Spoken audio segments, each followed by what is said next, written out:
রাফি চোখ খুলল। চারদিকে এক অদ্ভুত আলো, কিন্তু সেই আলোতে কোনো সূর্য নেই। আকাশটা ধোঁয়ায় ঢাকা, গাছগুলো শুকনো, পাতাহীন, আর বাতাসে একটা পুরনো পচা গন্ধ। সে বুঝতে পারল এটা তার গ্রামের উঠোন নয়। দরজার ওপারে সে এসেছে অন্য এক দুনিয়ায়। দূরে দেখা গেল কিছু ছায়ামূর্তি ধীরে ধীরে হাঁটছে, কেউ মাথা নিচু করে, কেউ হাত বাড়িয়ে সামনে কিছু খুঁজছে। রাফি ভয় পেয়ে একটা গাছের আড়ালে লুকালো। হঠাৎ তার পিছনে একটা কণ্ঠ, তুই এসেছিস অবশেষে। রাফি ঘুরে দেখল সেই বৃদ্ধ লোকটা যাকে সে একবার গ্রামের বাজারে দেখেছিল। সবাই বলতো উনি পাগল।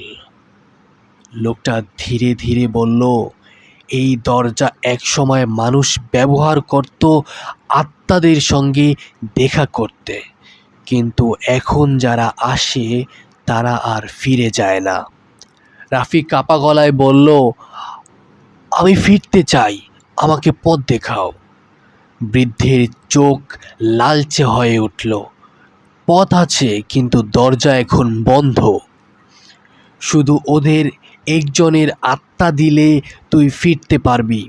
রাফি বুঝতে পারল এই দুনিয়া থেকে বাঁচতে হলে তাকে একটা ভয়ঙ্কর সিদ্ধান্ত নিতে হবে।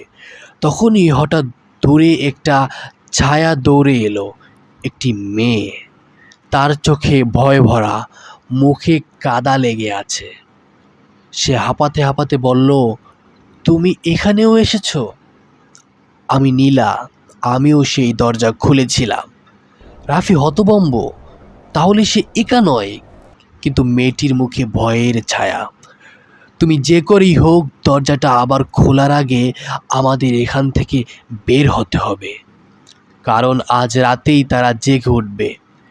দূর থেকে তখন শোনা গেল ভয়ঙ্কর গর্জন।